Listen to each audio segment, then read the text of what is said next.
Bonjour les enfants, ici c'est Papa. Bienvenue dans notre premier podcast de la journée. Bienvenue à la clinique. Mon général Valsero, ici le général Pilas. Je fais cette petite vidéo simplement pour vous soutenir dans vos actions et dans les moments difficiles que vous traversez en ce moment. Parce que j'ai écouté votre message ce matin où vous avez parlé de votre père et de votre mère, ça m'a beaucoup touché. Mon général, je tiens simplement à vous dire que vous êtes un digne fils de l'Afrique. Aujourd'hui, n'importe quelle nation africaine va vous donner un passeport qui va vous permettre de circuler librement.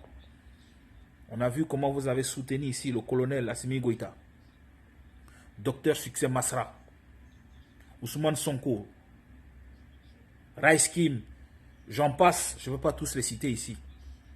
À travers la clinique n'est pas seulement que pour les Camerounais. La clinique est pour toute l'Afrique.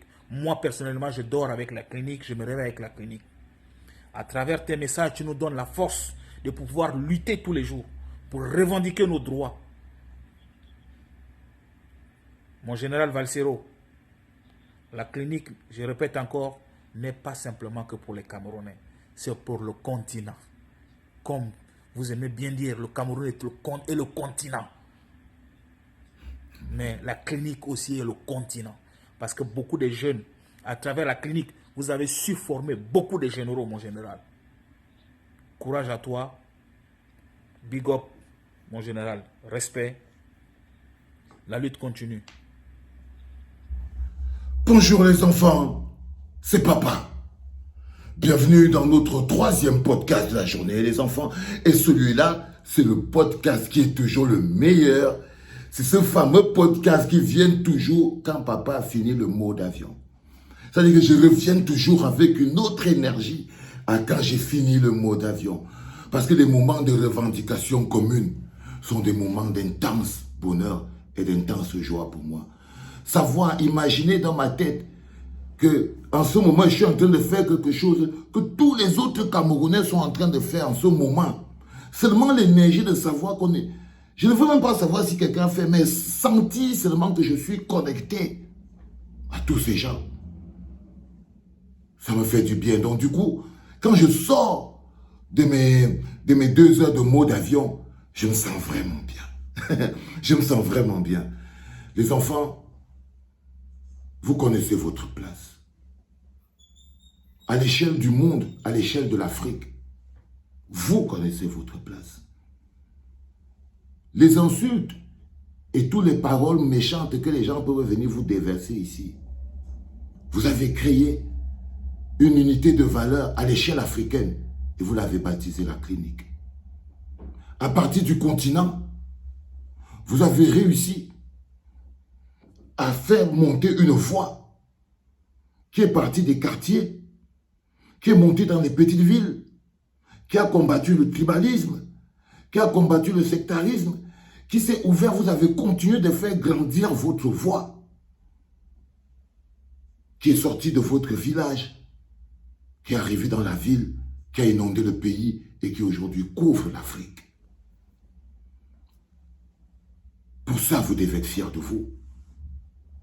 Parce que c'est sans engagement citoyen, sans participation active. Je vous ai dit qu'un partage est une expression. C'est l'expression d'une existence. Un like veut dire j'existe, c'est ma voix, c'est mon point de vue. Et lorsque vous vous engagez par milliers à partager, donc à donner votre point de vue, le monde vous écoute. Le monde vous écoute. Votre parole est audible à l'échelle du monde. Vous n'avez pas besoin de fanfaronner pour ça. Mais vous avez besoin parfois de le savoir. C'est pour ça qu'on va s'arrêter un moment pour dire merci à notre frère du Mali, je crois. Pour lui dire merci, frère. Parce que sentir la chaleur des peuples frères est aussi le carburant d'amour qui fait grandir notre énergie à nous, qui est la clinique. Traverser les barrières, aller à la recherche de l'être humain et trouver la connexion humaine avec l'être humain d'un autre pays, d'une autre culture, et savoir qu'on a des choses en commun, vous vous rendez compte que si on a des choses en commun avec des Maliens, avec des Tchadiens, avec des Centrafricains, imaginez-vous entre nous que les gens veulent nous amener des histoires de tribalisme. Ça ne fait pas sens. Ça ne fait pas sens. On est plus grand que ça. Nous, on a dépassé les logiques villageoises. Nous avons dépassé les logiques villageoises, les logiques des villages, les logiques ethniques, les logiques tribales. Nous sommes beaucoup plus grands. Nous avons réussi à nous libérer du manteau de la médiocrité. Nous avons réussi à nous libérer du manteau de la faiblesse et de la médiocrité. Le manteau de la peur. Parce que ce que nous dégageons est une force beaucoup plus grande que la force physique. C'est une puissante énergie. C'est une puissante énergie. Et nous avons réussi à dominer l'atmosphère ambiante de corruption, de vol. On a réussi. On a réussi à créer une entité au-delà de nos propres faiblesses. C'est vous la clinique, les enfants. C'est vous cette énergie.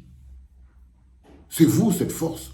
Et tous les jours, je vous le dis, vous pouvez encore être 10 fois plus fort.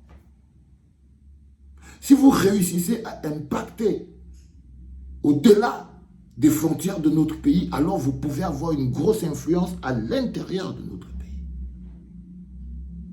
L'énergie de notre jeunesse est beaucoup plus forte. Et on la prend d'où? On la tire de nos revendications. Par notre capacité à dire non. Par notre capacité à mettre en avant le bonheur collectif. C'est parce que nous mettons toujours en avant le bonheur collectif. Même quand ça nous coûte cher. Même quand ils ne nous comprennent pas. Même quand à un moment, ça nous fait payer des prix énormes. Nous payons le prix. Nous payons le prix. Même si ça vous fait courir le risque de ne pas, entre guillemets, voir vos enfants grandir. C'est pour ça qu'on peut s'arrêter à un moment où on dit, tiens, on ne vous donne pas le passeport. C'est à cause de cette énergie. Ce n'est pas parce que vous n'êtes pas des gars à la montagne, vous n'avez pas d'armée, vous n'avez pas la force musculaire, vous n'êtes pas des King Kong, vous n'êtes pas des Zeus, vous n'êtes même pas les plus milliardaires. Vous n'êtes même pas des milliardaires, rien. Et pourquoi c'est qu'on vous refuse le passeport alors? C'est à cause de l'énergie. Parce que vous avez une énergie supérieure.